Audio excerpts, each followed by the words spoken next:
Kristin Rossum was not just any ordinary woman. She was smart, ambitious, and had a promising career ahead of her. Born into an affluent family in Claremont, California, she had everything going for her: a privileged upbringing, a great education, and a future that most people could only dream of. But beneath that picture-perfect exterior, there was a darkness lurking, one that would eventually lead her down a path of lies, betrayal, and murder. Kristin had always been an overachiever. She excelled in academics and was on track to do something truly significant with her life. But like many high achievers, the pressure of perfection weighed heavily on her. While she appeared to be in control, there was something eating away at her from the inside. In her teenage years, despite having the kind of upbringing that should have set her up for success, she fell into the dangerous world of drug addiction, specifically crystal meth. Now, here's the thing. Most people who get caught up in drug addiction start spiraling, but Kristin, she somehow managed to keep it together. At least, that's what it looked like on the surface. Even while she was battling her addiction, she continued to do well in school, impressing everyone around her with her intelligence and discipline. But addiction has a way of catching up to people, no matter how well they think they can hide it.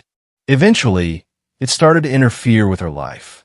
She was forced to leave Scripps College and return home, where her family pushed her into rehab. That should have been the wake-up call she needed. She got clean, or at least that's what everyone thought, and she managed to rebuild her life. She enrolled in another college, met Greg de Villers, the man who would later become her husband, and worked hard to regain the trust of those around her. Greg was supportive, loving, and most importantly, he believed in her. He helped her stay on track, and for a while, things seemed to be going well. But there was one part of Kristin's personality that never changed: her obsession with control and perfection. She had spent her whole life trying to appear flawless, and when things started to feel out of her control, she would do whatever it took to get that control back. After she graduated, she landed a job at the San Diego County Medical Examiner's office as a toxicologist. And this was a big deal. The job was prestigious, and it gave her access to something most people would never dream of: some of the most dangerous and deadly drugs on the planet. Kristin worked with chemicals and substances that had the power to save lives or end them. Toxicologists play a crucial role in forensic investigations. They analyze bodily fluids, test for poisons, and determine causes of death. It's the kind of job that requires precision, intelligence, and an enormous amount of responsibility. But in Kristin's case, it also gave her access. And access was everything. You see, the lab where she worked had a stockpile of powerful substances, including fentanyl. And if you don't already know, fentanyl isn't just some regular painkiller. It's 50 to 100 times more potent than morphine. We're talking about a drug so deadly that just a few micrograms can be lethal. It's what hospitals use for extreme pain management, and it's strictly regulated because of how dangerous it is. Yet somehow Kristin, this young, seemingly innocent woman, had unrestricted access to it. She worked with it, handled it, and most importantly, she knew exactly what it could do. She knew how quickly it could shut down someone's respiratory system. She knew how easily it could mimic an overdose. She knew that it was almost untraceable if someone wasn't looking for it. And that's what made her position so terrifying. Because when you give the wrong person access to the right tools, you don't just create a scientist, you create a killer. Kristin's job gave her power, the kind of power that most people never get to have. She understood drugs at a molecular level.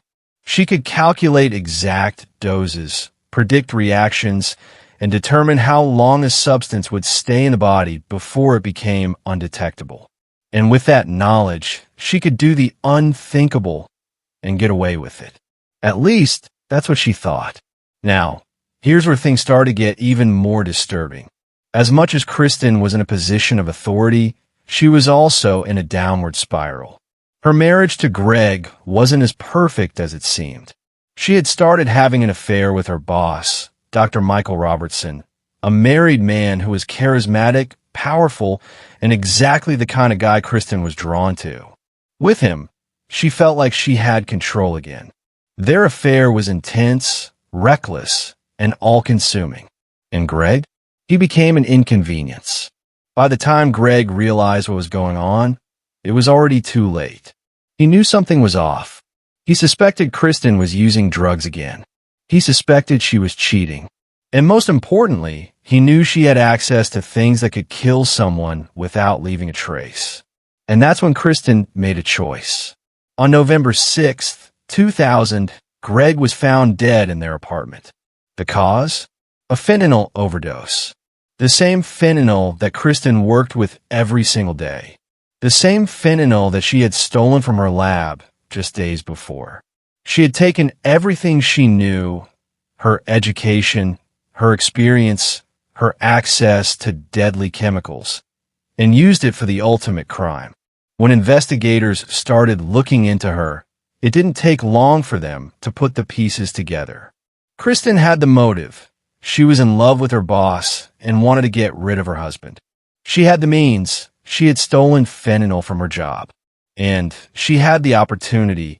She was the last person to see Greg alive. Her job, which had once been a symbol of her intelligence and success, became her downfall. Instead of using her skills to uncover the truth, she had used them to cover up a murder. But no amount of knowledge could save her from the truth that science itself revealed. The evidence was overwhelming. The drug was in Greg's system. The missing fentanyl was traced back to Kristin. The affair, the lies, the inconsistencies in her story, it all led to one conclusion. Kristin Rossum wasn't just a toxicologist. She was a killer.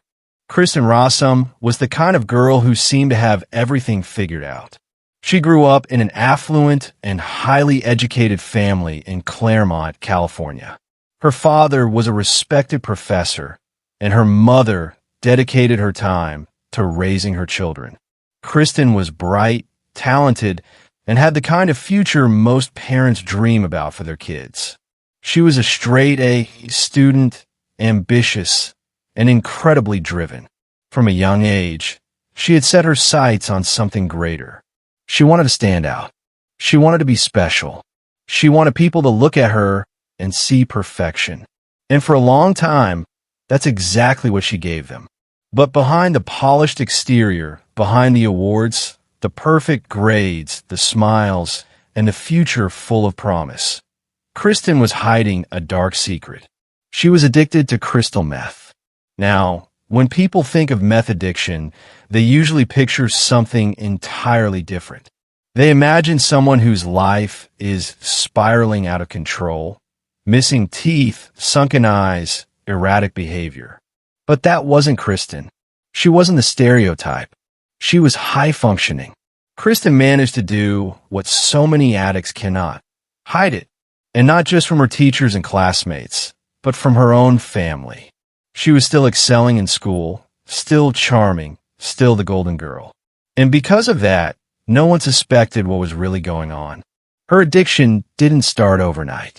It was a gradual descent, a series of small choices that led her further and further down a dangerous path. It started, as it often does, with curiosity, a little experimentation, a little thrill-seeking. Maybe she told herself she could control it. Maybe she believed it was just temporary, just a phase. But meth doesn't work that way. It sinks its claws into you and doesn't let go. And for someone like Kristin, someone obsessed with control, obsessed with maintaining a perfect image, this was a disaster waiting to happen. At first, it seemed like meth was helping her. It gave her energy, kept her awake, made her sharper. It made it easier to stay on top of her workload, easier to maintain her flawless reputation. It gave her an edge. And that's the thing about high-functioning addicts. They convince themselves that they're different, that they have it under control. but they can stop whenever they want, until they can't.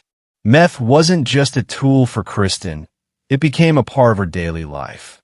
And as her dependence on it grew, so did the risks she had to take to keep it hidden. She became a master of deception. She knew exactly how to play the role of the perfect student, the perfect daughter, the perfect friend. She knew what people expected of her, and she delivered. She hid the sleepless nights, the paranoia, the weight loss. If anyone noticed a change, she brushed it off. She was just stressed, just busy, just pushing herself to be the best. And people believed her. But like all secrets, this one couldn't stay buried forever. At some point, her addiction started catching up with her. Maybe the cracks were small at first. A missed assignment, a moment of forgetfulness, a mood swing. Maybe there were whispers, concerns from people who noticed something was off, but couldn't quite put their finger on it. Then, the moment came when the truth couldn't be hidden anymore. Her parents found out, and when they did, it shattered everything. Their perfect daughter, the overachiever, the future success story, was an addict. The betrayal, the disappointment, it was overwhelming. They had given her every opportunity, every advantage, and now this? How could this happen? Desperate to save her, they pulled her out of Scripps College and sent her to rehab. They thought that would be the end of it, that she would get clean, get back on track, and move on with her life. And for a while, it seemed like she did. She got through the program, she came back home, and she met Greg de Villers, the man who would later become her husband. Greg was patient. He was supportive. He believed in her. And most importantly, he helped her stay clean. Or so he thought. Because here's the thing. Kristin never really let go of her addiction. Maybe she stopped using for a while.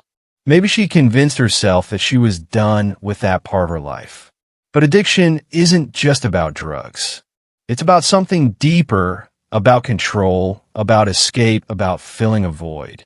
Kristin had always been chasing something, perfection, power, the rush of being special. And meth had given her that. So when she got her dream job as a toxicologist at the San Diego County Medical Examiner's office, it was almost too perfect, because now she had access to something even more powerful than meth. She had access to deadly drugs. And this time, it wasn't about getting high. It was about something far, far worse. Kristin Rossum wasn't just an addict. She was something much more dangerous. She was someone who knew exactly how to use drugs to get what she wanted. Kristin Rossum had always been good at wearing masks. She was the perfect student, the perfect daughter, the golden girl with a bright future ahead of her. But behind the carefully crafted image, she had demons, deep ones. Her addiction to crystal meth had nearly derailed her life. And when her family finally discovered her secret, they did what any desperate parents would do. They pulled her out of college and sent her to rehab, hoping that she could be saved before it was too late. It was during this fragile period in her life when she was struggling to stay clean and rebuild herself that she met Greg de Villers. And in many ways, Greg was everything she wasn't. Greg was kind, steady, and deeply compassionate. He didn't come from the kind of privileged background Kristin did, but what he lacked in wealth, he made up for with a heart bigger than the world itself. He wasn't just some guy looking for a relationship. He was the kind of person who genuinely wanted to help people. And when he met Kristin, he saw someone who needed that help. From the moment they got together, Greg became her rock. He saw the potential in her, the intelligence, the charm, the ambition. He believed she was more than her past, more than the addiction that had nearly consumed her. And unlike everyone else in her life, who saw her as either the perfect overachiever or the broken addict, Greg saw all of her and still loved her anyway. Kristin, of course, played the part well. She let Greg believe that he had saved her, that he was the reason she had stayed clean, that his love was enough to keep her on the right path. And maybe for a little while it was. They built a life together, and from the outside, It looked like a classic love story. The troubled girl, the devoted man who stood by her, the second chance at happiness. But what no one realized, not even Greg, was that Kristin's addiction wasn't just about drugs. It was about control. And no matter how much Greg loved her, she was never going to let him be in control of her life. After they got married, things seemed good for a while. Kristin finished school, and Greg continued being the supportive husband who believed in her potential. He encouraged her, reminded her of what she could accomplish, and most importantly, he held her accountable. But the thing about Kristin was that she didn't want to be held accountable. She wanted freedom. She wanted control. And most of all, she wanted excitement. And Greg? He was stable, reliable, predictable. At first, she probably convinced herself that this was what she wanted, that this was what she needed. That being with Greg meant she was finally on the right track. But deep down, Kristin wasn't looking for a stable, ordinary life. She was looking for something more. And Greg, for all his love and patience, was never going to be enough for her. As she started working at the San Diego County Medical Examiner's office, a new world opened up to her, one filled with power, temptation, and danger. It wasn't long before she fell back into old habits. Not necessarily meth at first, but something else. Something even more intoxicating. An affair. Her boss, Dr. Michael Robertson, was the complete opposite of Greg. He was older, married, powerful, and, most of all, forbidden. For Kristin, who had spent so much of her life chasing after things she wasn't supposed to have, this was exactly the kind of thrill she had been missing. And while Greg was at home, still believing that he was the one keeping her life together, Kristin was out destroying everything they had built. But here's the thing about Greg. He wasn't stupid. He noticed the changes, the distance, the way Kristin started pulling away, the way she stopped being as affectionate, the way she always seemed to be somewhere else. He started asking questions. Too many questions. And for Kristin, that was a problem. Greg wasn't just a husband. He was a witness. He knew about her past, her struggles, her weaknesses. He was the one person who had seen her at her lowest. And in Kristin's world, where image was everything, Greg's existence was now a liability. She had spent her whole life controlling how people saw her, controlling her narrative. But with Greg around, she couldn't hide anymore. And maybe, just maybe, that's why he had to go. Kristin had built her entire life around deception. She had convinced Greg, her family, and the world that she had changed, that she was someone new, someone stable, someone in control. But the truth was, she had never stopped being the addict. Only now, the drug she was addicted to wasn't meth. It was secrets. It was power. It was getting away with it. And soon, Greg, the man who had once saved her, would become the ultimate casualty of a monster she had always been. Kristin Rossum had spent her entire life chasing perfection. She was the golden girl, brilliant, beautiful, and seemingly destined for success. She had worked hard to build a life that looked flawless from the outside. She had recovered from her dark past with drug addiction, married a loving and devoted husband, and landed an impressive job at the San Diego County Medical Examiner's office as a toxicologist. To everyone who knew her, it seemed like she had it all. But for Kristin, that was never enough. Gregory de Villers, her husband, had been her biggest supporter. He had helped her get clean, believed in her when she doubted herself, and stood by her side when she needed him most.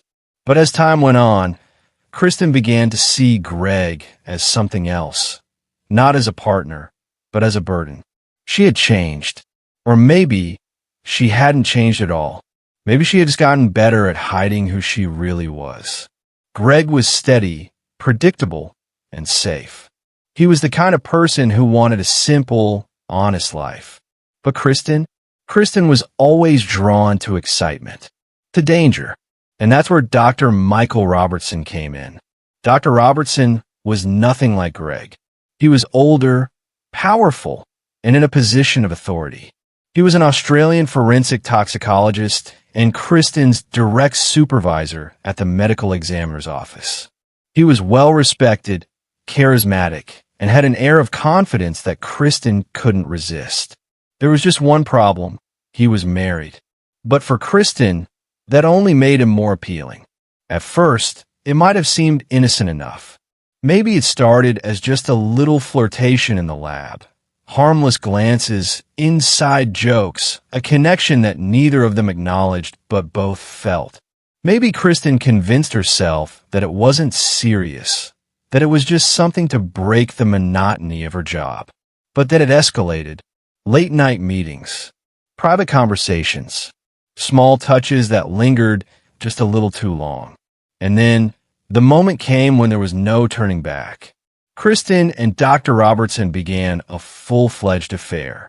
For Kristin, it was a thrill. It wasn't just about sex. It was about power, about feeling wanted, about knowing she had the ability to take something that wasn't meant to be hers. And for Dr. Robertson, Kristin was young, beautiful, dangerous. Maybe he told himself it was just an escape from his marriage. Maybe he convinced himself that he was in control. But Kristin had spent her whole life manipulating people, telling them what they wanted to hear, making them believe in an illusion. She knew exactly what she was doing. The deeper they got into the affair, the more reckless they became. They stopped hiding it. They spent time together outside of work. Kristin started openly lying to Greg, making excuses for where she had been, why she was coming home late, why she seemed so distant.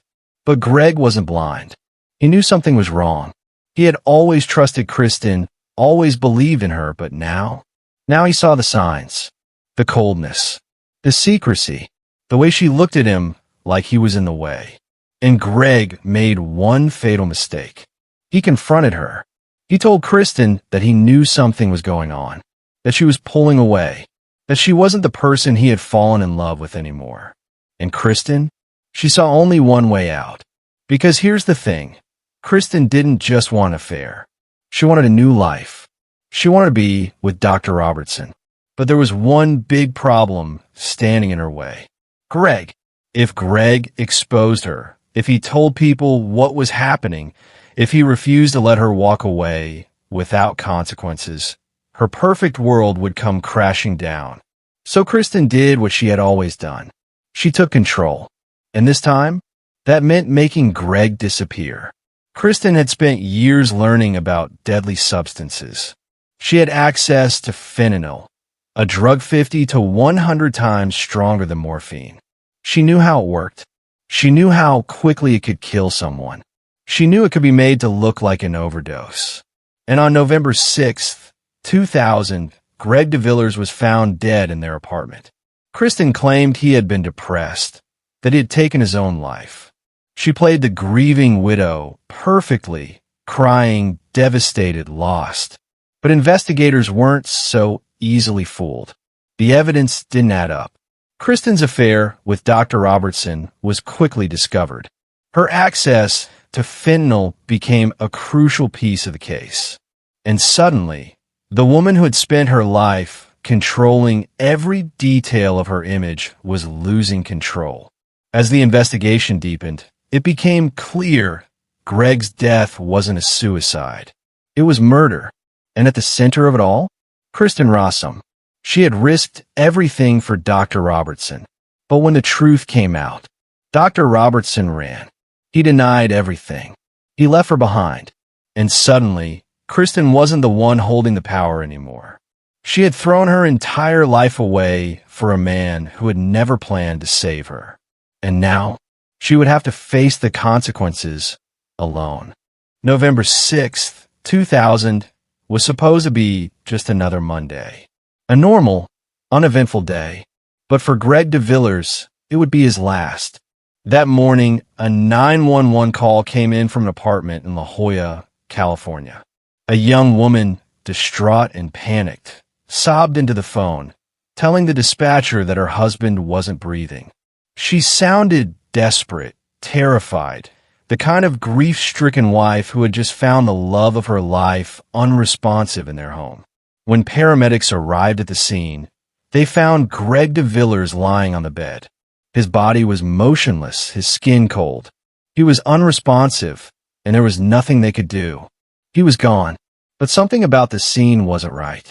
Greg wasn't just found dead. He was found surrounded by rose petals. At first glance, it looked almost romantic, too romantic. The kind of thing you'd see in a movie. A grieving wife. A young husband, seemingly taken too soon. A scene so carefully arranged that it was almost poetic. And that's exactly why it fell off. People who die naturally, or even by suicide, don't usually arrange rose petals around themselves. Something about it felt staged. Kristin Rossum, Greg's wife, was hysterical. She told the police that Greg had been deeply depressed, that he had been struggling, that he had threatened to take his own life before. She said she had gone to work that day, like any other, and when she came home, she found him like this. According to Kristin, Greg had overdosed on painkillers, that he had done this to himself, that she was devastated, heartbroken, shattered beyond words. But when investigators started looking closer, nothing added up. Greg de Villers was not someone who had ever shown signs of suicidal behavior. He wasn't struggling with depression. He wasn't the type of man to just give up on life. He was, by all accounts, a fighter. He loved Kristin. He loved his family. He had plans for the future. And perhaps the most important detail of all, he hated taking medication. His family knew this. His friends knew this. Greg wasn't the kind of person to casually take pills, let alone enough to end his own life. So when the toxicology report came back, it only confirmed what everyone was already starting to suspect. Greg hadn't overdosed on painkillers. He had been poisoned. And the substance in his system? Fentanyl. A powerful, highly controlled opioid that was 50 to 100 times stronger than morphine. A drug that wasn't prescribed to Greg. A drug that Greg had no access to. A drug that, conveniently, Kristin Rossum had direct access to in her job as a toxicologist at the San Diego County Medical Examiner's Office. Now, what are the odds of that? It was too perfect, too neat. And suddenly, the grieving wife sobbing over her dead husband wasn't looking so innocent anymore. Greg's family didn't believe Kristin's story for a second. They knew their son. They knew how much he loved life, how much he loved her. And they also knew something else. Greg had recently confronted Kristin about her affair with Dr. Michael Robertson. He had found out everything. He had threatened to expose them. He had told her that if she didn't end it, if she didn't choose him over her affair, he would go to the authorities. Kristin was about to lose everything. Her husband, her lover, her perfect, carefully crafted life. So maybe, just maybe, she decided Greg had to go. The crime scene was too theatrical. The rose petals, Kristin's signature romantic gesture, felt like a message. Like she wanted it to be beautiful, poetic, almost artistic. But murder is never beautiful. It's messy. It's ugly. And Kristin? She wasn't as clever as she thought. Investigators started pulling apart her story piece by piece. They found out about the affair. They found out about her past addiction. They found out that Kristin had access to fentanyl, one of the few people in the county who could get it. And then, the biggest revelation, Dr. Michael Robertson, the man she had thrown everything away for, denied everything. He ran. He turned his back on her. And suddenly, Kristin was left standing alone, the only person who had motive, means, and opportunity. Greg de Villers didn't die by suicide. He was murdered. And Kristin Rossum? She was about to face the truth she had spent her entire life trying to avoid. She wasn't the golden girl anymore. She was a killer. Fentanyl is no ordinary drug. It's not something you can just get your hands on easily. It's one of the deadliest opioids in existence, a synthetic painkiller so potent that even a few milligrams can stop a person's breathing in seconds. It's 50 to 100 times stronger than morphine, a drug so dangerous that even medical professionals handle it with extreme caution. And yet, this is what was found in Gregory de Villers' system. When the toxicology report came back, the results were shocking. The levels of fentanyl in Greg's body weren't just high, they were lethal. The kind of dose that doesn't just put you to sleep, but shuts down your body completely. The kind of dose that makes it impossible to survive.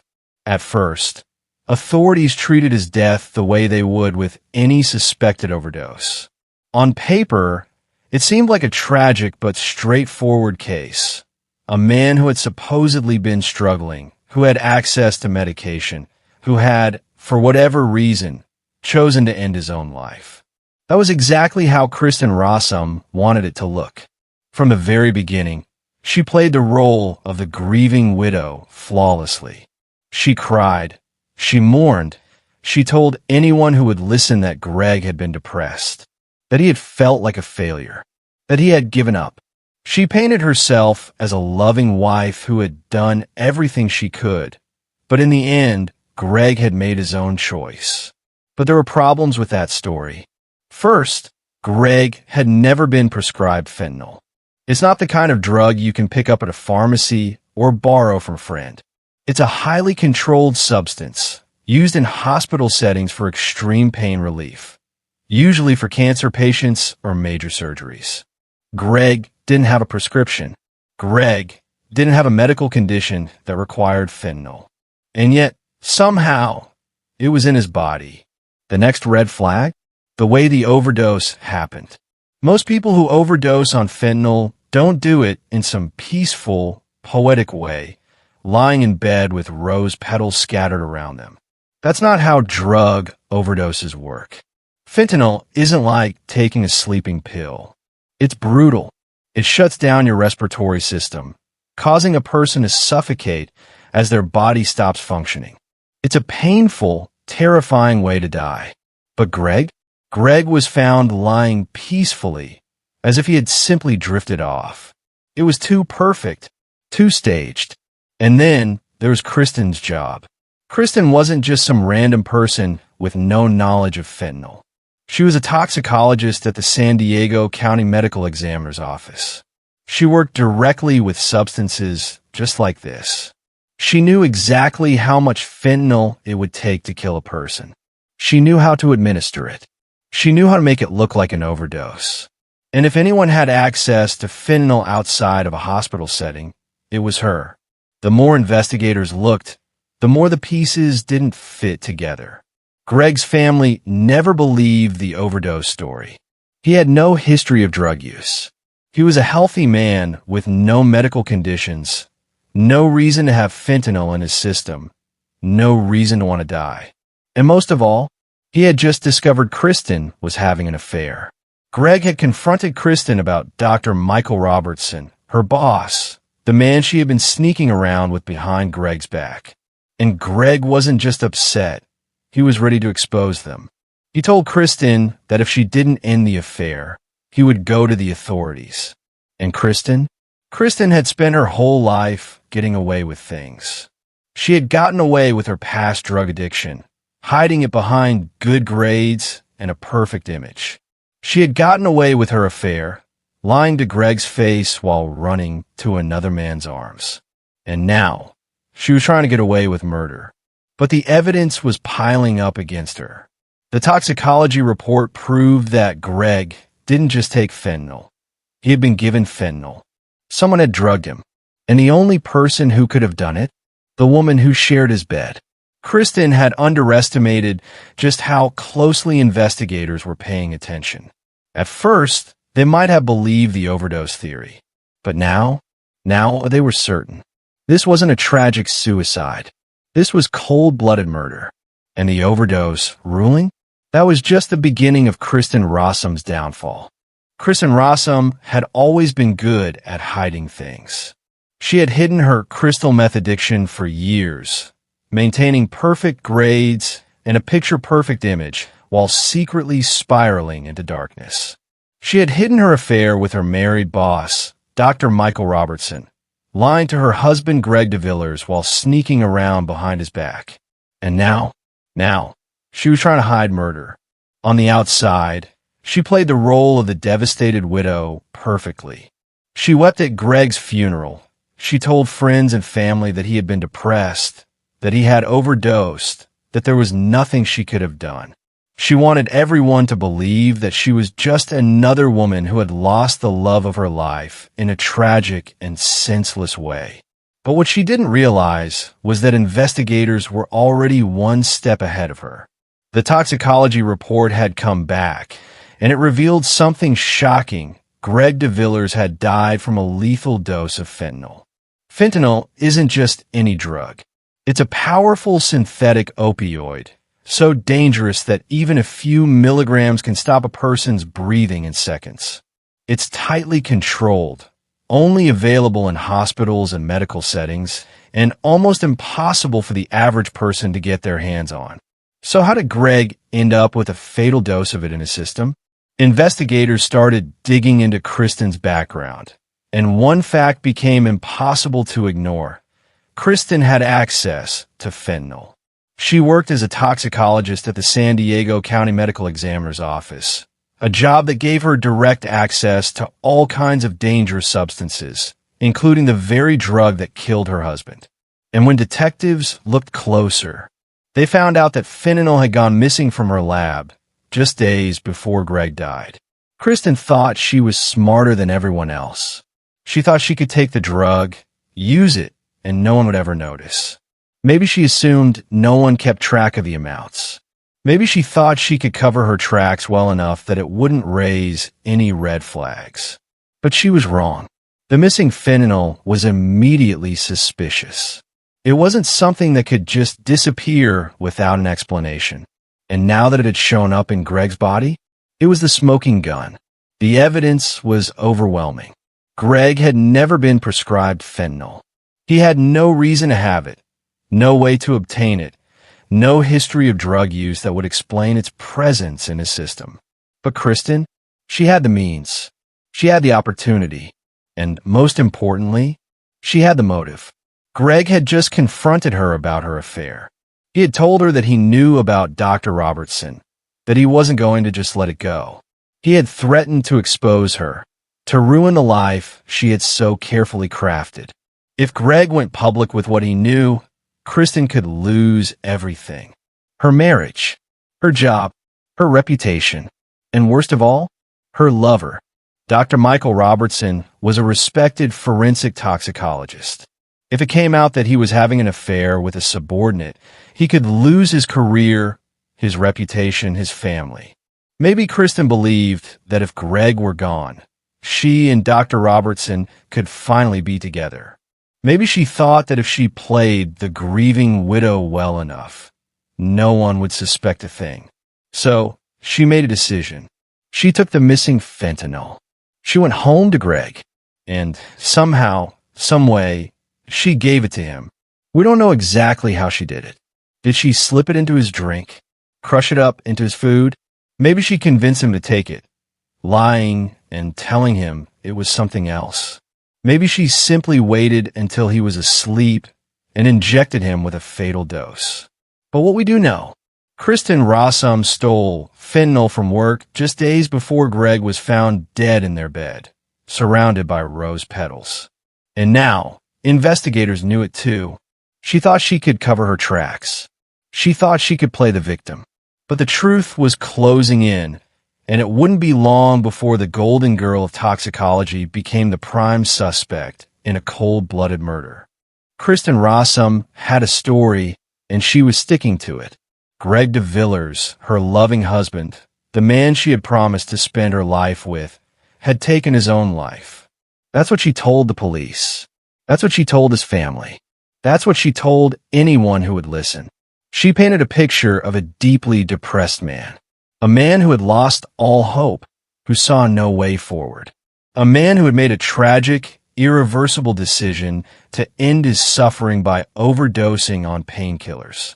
It was the perfect lie, because who would ever question a grieving widow? But there was a problem. The evidence didn't match Kristin's story. Not even close. From the very beginning, something about Greg's death fell off. The way he was found, the drug in his system, the entire scene, it didn't look like a suicide. It looked staged. Let's start with the most obvious red flag: fentanyl. Kristin claimed that Greg had overdosed on painkillers, but when the toxicology report came back, it revealed something much more sinister. Greg hadn't taken painkillers. He had died from a lethal dose of fentanyl, one of the strongest opioids in existence. Now, here's the thing. Fentanyl is not a drug people just have lying around. It's not like aspirin. It's not even like prescription painkillers. It's a highly controlled substance used only in hospitals, usually for patients in extreme pain. Greg didn't have a prescription for fentanyl. He had no medical condition that would require it. He had never used it before. So how'd he get it? Kristin's answer? He somehow got his hands on it and took enough to kill himself. But that didn't make sense. Greg wasn't suicidal. His friends and family were adamant. Greg loved life. He had plans. He was thinking about the future. And the biggest contradiction? Greg hated taking medication. This was a man who avoided even the most basic over-the-counter pills. He wasn't reckless with substances. He wasn't the type to experiment. And now, suddenly, he had gone from being cautious about medication to injecting himself with a fatal dose of fentanyl. It didn't add up, but that was just the beginning. If Greg had overdosed, the scene should have looked a certain way. His body should have shown signs of distress, signs of struggle.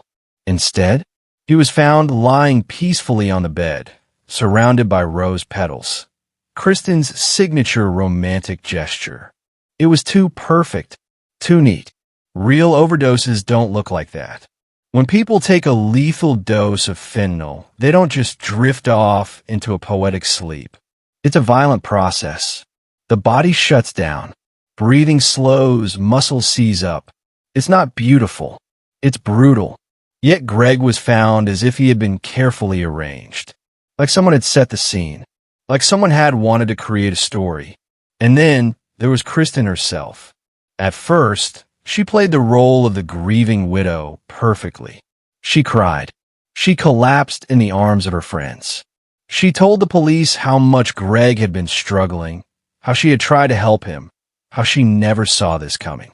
But the more investigators watched her, the more cracks began to show.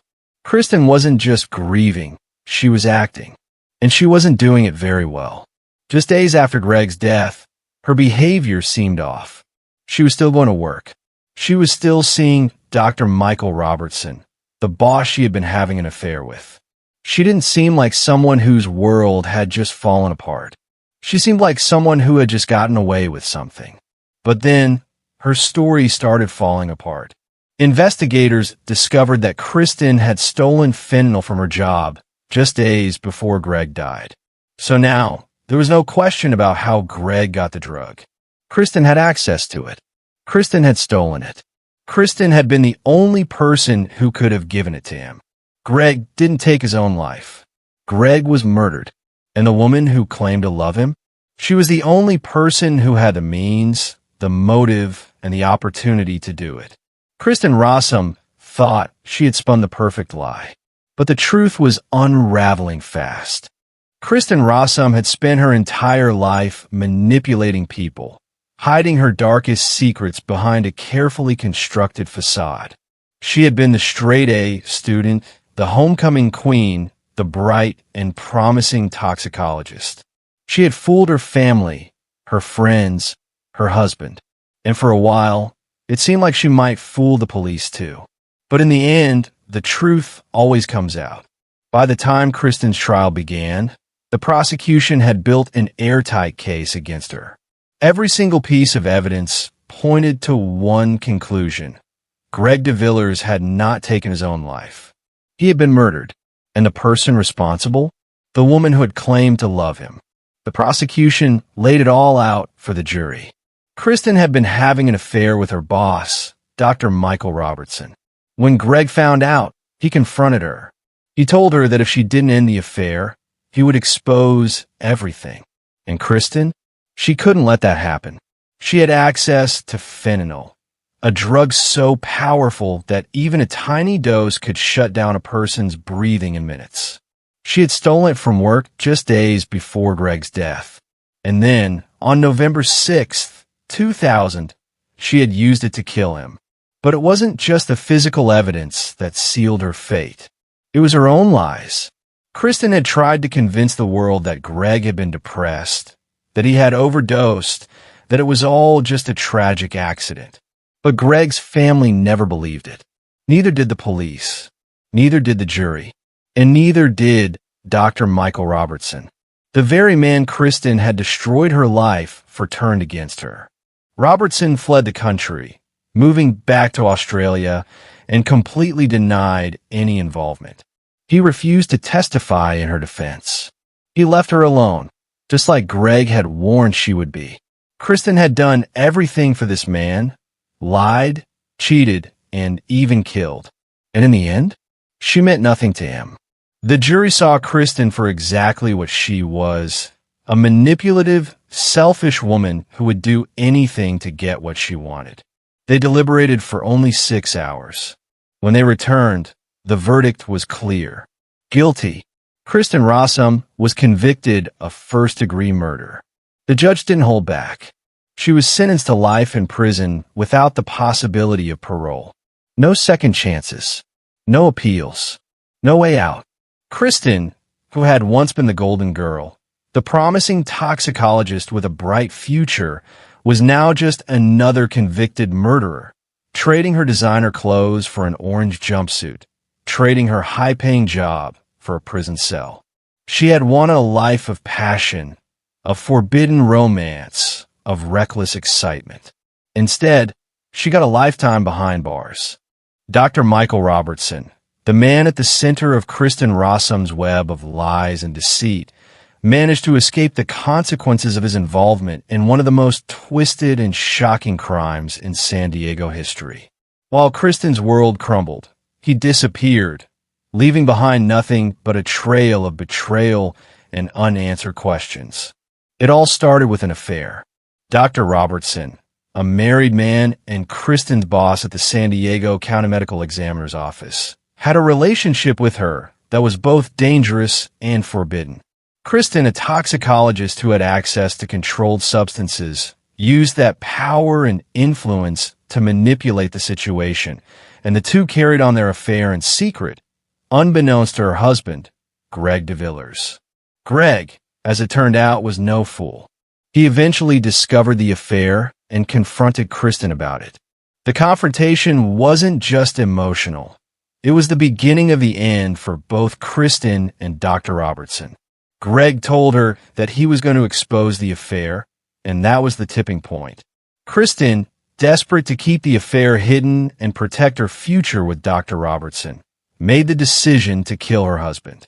She used fentanyl, accessed through her job as a toxicologist, to poison Greg and make it look like a suicide.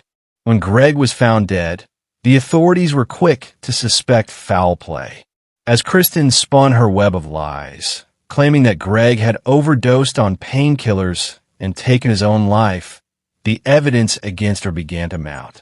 Investigators discovered the missing fentanyl from Kristin's workplace and soon realized she had access to the drug.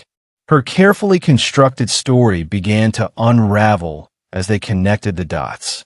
But there was one piece of the puzzle still missing: Dr. Michael Robertson.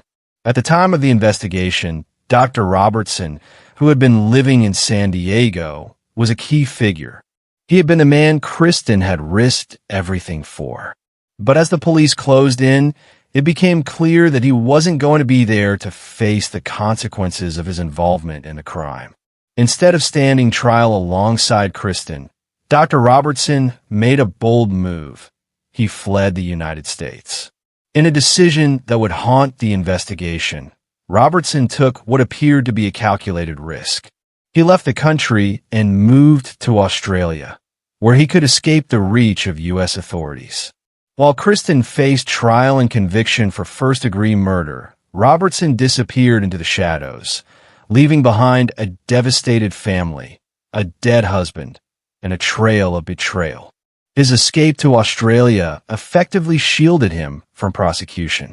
Though law enforcement agencies attempted to track him down and bring him to justice, Robertson was never extradited to the United States. The reasons for this are complex. Laws, diplomatic agreements, and other legal hurdles made it incredibly difficult for U.S. authorities to force his return. As a result, Dr. Robertson avoided prosecution altogether, and Kristin was left to face the full weight of her actions while he got away with murder. To this day, Dr. Michael Robertson remains a fugitive, living in Australia, far from the reach of American justice. In the years that followed, there were occasional rumors about his whereabouts, stories that he had started a new life in Australia, working as a forensic toxicologist, perhaps even continuing to practice medicine. But despite the media coverage and efforts to bring him back to face charges, Dr. Robertson has never returned to answer for his role in Greg de Villers' death. For Kristin Rossum, the escape of her lover only added another layer of betrayal. She had risked everything for him, her marriage, her career, and ultimately her freedom. And yet, when the dust settled, she was the only one left to pay the price. In the courtroom, Dr. Robertson was a shadow. He was the missing piece of the puzzle, the one who had gone unpunished. Kristin, on the other hand, was the one who stood trial. She was the one who had pulled the trigger, the one who had physically administered the lethal dose of fentanyl. In the end, it was Kristin who was sentenced to life in prison without parole, while Dr. Robertson walked free, his role in the murder lingering like an unanswered question, a mystery left unsolved. His escape to Australia means that, for now, justice for Greg de Villers remains incomplete. But Kristin's conviction at least brought some closure to the case, even if it didn't bring the entire truth to light. As for Dr. Robertson, his life remains shrouded in secrecy, his involvement in the crime forever marked by the one decision he made: to flee.